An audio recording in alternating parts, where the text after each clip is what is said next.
Selamat bertemu kembali bersama saya di mata kuliah sedimentologi. Pada pertemuan kali ini kita akan membahas materi tentang analisis granulometri. Sebelumnya saya ulas kembali analisis granulometri itu apa. Analisis granulometri merupakan analisis ukuran besar butir sedimen yang sangat cukup penting juga dipelajari di mata kuliah sedimen. Nah, analisis ukuran besar butir sedimen ini akan memberikan petunjuk yang sangat penting dari sedimen itu berasal dari mana, kemudian kondisi pengendapannya itu seperti apa, dan sejarah transport sedimennya itu seperti apa. Kemudian, analisis ukuran besar butir sedimen ini dilakukan agar dapat mengetahui ukuran besar dan kecilnya sedimen, yang bertujuan untuk mengetahui proses sedimentasi atau pengendapan yang terjadi pada daerah perairan. Adapun sifat-sifat sedimen yang wajib diketahui seperti butir sedimen dan partikel sedimen, kemudian kerapatan massa, kecepatan, dan bentuk dari sedimen. Baik, kita masuk ke granulometri itu apa? Granulometri merupakan analisa besar butir sedimen dari sebuah sedimen klastik dengan maksud untuk mengetahui penyebaran besar butir sedimen klastik berukuran pasir secara pasti. Kemudian tujuan dari analisis granulometri ini adalah untuk menentukan lingkungan pengendapan, untuk mengetahui proses-proses yang terjadi selama sedimentasi itu berlangsung. Nah, kita ketahui bahwa sedimen itu terbagi menjadi dua, yaitu ada sedimen klastik dan ada sedimen non-klastik. Di mana sedimen klastik ini merupakan batuan yang pembentukannya berasal dari pecahan batuan asal atau pengendapan kembali oleh organisme pengurai. Contohnya, seperti batuan breksi, batuan konglomerat, dan batu pasir. Sedangkan untuk sedimen non-klastik, merupakan batuan sedimen kimiawi dan batuan sedimen organis. Batuan sedimen kimiawi terjadi karena proses pengendapan kimia, seperti pengendapan dan pengikisan oleh air yang mengandung banyak garam atau evaporit. Contohnya seperti batu bara dan batu gamping. Kemudian untuk pengukuran analisis ukuran besar butir sedimen ini terdapat 3 skala.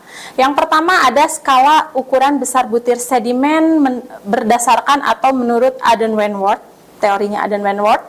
Kemudian yang kedua skala besar butir sedimen berdasarkan skala pengukuran Attenborough. Dan yang ketiga skala besar butir sedimen berdasarkan pengukuran secara engineering. Nah, faktor-faktor yang mempengaruhi distribusi ukuran dari besar butir sedimen diantaranya jarak dari garis pantai, kemudian jarak dari aliran sungai, topografi wilayah, sumber sedimen, dan transport sedimen. Nah, seperti yang tadi kita ketahui bahwa metode pengukuran dan klasifikasi pengukuran besar butir sedimen itu terbagi menjadi beberapa metode. Yang pertama, metode dengan pengukuran berdasarkan skala Aden-Wentworth, kemudian ada teori Vogt, kemudian ada teori segitiga Shepard, dan ada segitiga Miller. Untuk yang pertama, kita akan membahas tentang skala pengukuran Aden-Wentworth, di mana secara umum dikenal sebagai skala Wentworth. Skala ini merupakan skema yang paling sering digunakan oleh peneliti yang mengklasifikasi terhadap partikel butiran sedimen. Berikut ini merupakan 4 dari skala Wentworth secara garis besar yang sering digunakan. Yang pertama, ada tanah liat, kemudian yang kedua ada lumpur atau silt, yang ketiga ada pasir atau sand, dan yang keempat ada kerikil atau gravel.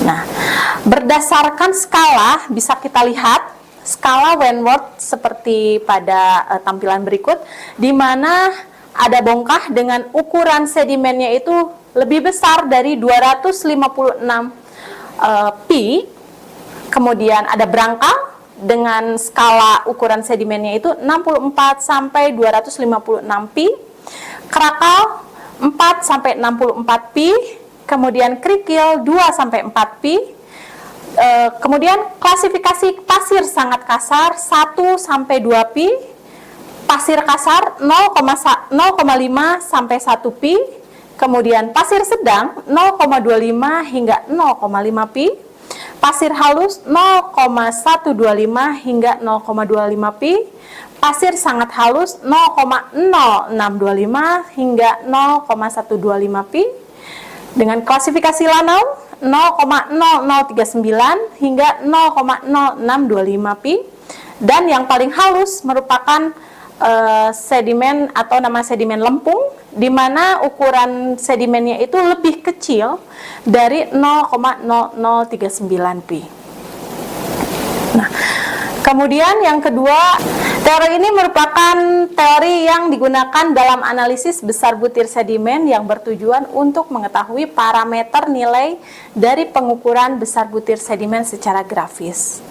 Nah, menurut Yang 1996, di dalam parameter ini terdapat 4 parameter distribusi ukuran partikel sedimen. Di antaranya ada mean, kemudian ada standar deviasi atau sortasi, kemudian yang ketiga ada skewness, dan yang keempat ada kurtosis. Yang ketiga adalah segitiga sepat. Segitiga sepat ini merupakan pengukuran campuran besar butir sedimen yang sering terjadi di perairan dan memiliki 3 kategori populasi batuan secara umum, terdiri dari kerikil, pasir, dan lumpur. Dari ketiga kategori tersebut termasuk ke dalam subjek percampuran besar butir sedimen berdasarkan ukuran masing-masing dan dinyatakan dalam bentuk persen. Nah, berikut contoh dari diagram atau segitiga sepat, ya, di mana di sini ada persentase, bisa dilihat segitiga sepatnya seperti ini. Persentase di mana di paling atas itu merupakan clay, kemudian di paling bawah sebelah kiri sand, dan sebelah kanan silt. Oke. Kemudian yang keempat ada segitiga Miller atau tekstur tanah. Segitiga Miller ini biasa dikenal dengan tekstur tanah, merupakan salah satu pengukuran besar butir yang sering ditetapkan dalam pengukuran sifat tanah. Hal ini dikarenakan tekstur tanah memiliki hubungan yang sangat erat dengan pergerakan air dan zat terlarut, pergerakan panas, udara, berat volume tanah, luas permukaan spesifik, kemudian tanah memadat atau compressibility. Nah, berikut adalah diagramnya, bisa dilihat seperti ini. Oke. Kemudian selanjutnya kita akan memperkenalkan alat-alat dalam sedimen, dalam sampling sedimen maupun analisis sedimen. Di sebelah paling pojok sana merupakan sieve shaker, di mana sieve shaker ini berfungsi sebagai alat pengayak untuk melihat, untuk mengukur besar butir sedimen. Dilihat dari ukuran diameter si pi-nya.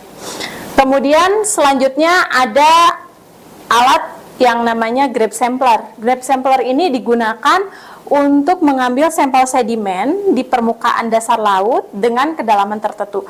Nah, untuk alat grab sampler ini digunakan hanya untuk mengambil sedimen permukaan saja. Sedangkan selanjutnya adalah gravity core. Gravity core ini untuk mengambil sedimen dengan kedalaman yang cukup dalam, ya. Di lautan lepas biasanya digunakan, di mana di gravity core ini mempunyai kedalaman hingga 3 meter panjangnya.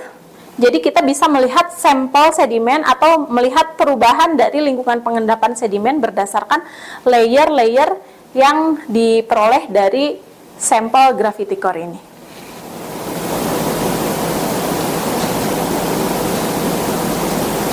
Oke, selanjutnya ada beberapa software yang digunakan dalam pengukuran atau pengolahan data ukuran besar butir sedimen.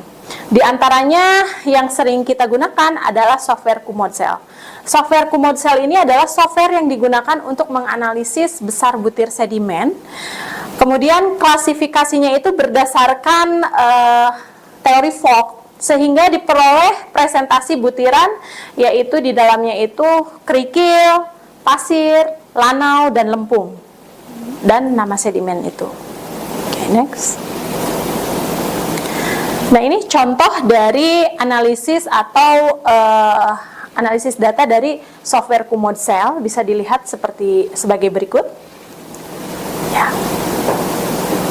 Ini untuk squeeze. Jadi untuk software Kumod-Cell ini dia sudah menghitung juga squeeze dan sortasi dari si sedimen itu sendiri, serta kurtosisnya. Next. Oke. Berikutnya adalah tugas. Ini tugas untuk pengkayaan adik-adik semua, di mana tugasnya adalah sebagai berikut. Tolong dikerjakan dengan baik. Ya, tugas ini berkaitan dengan segitiga-segitiga yang tadi ditampilkan. Terima kasih.